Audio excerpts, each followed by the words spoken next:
आज वे पर धरवे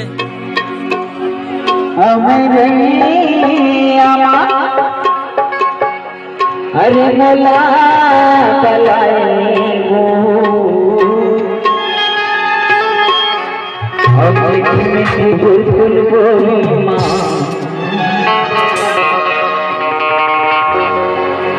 अरे मोला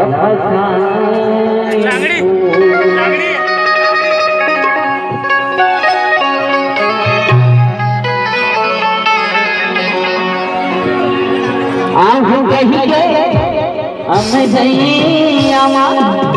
अरे मोला कलाई गो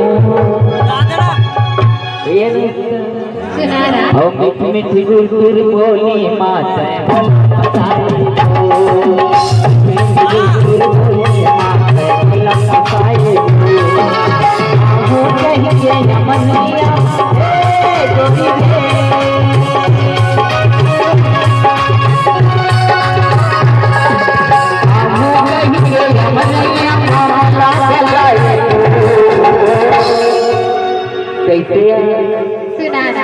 अरे आए पकड़ी कुर्ता भुला गिरी से और मीठी मीठी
सुना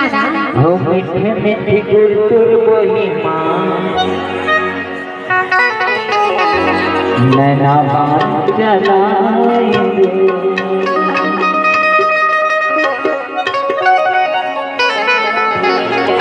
हो मीठे मीठी गुलबुल बोली माँ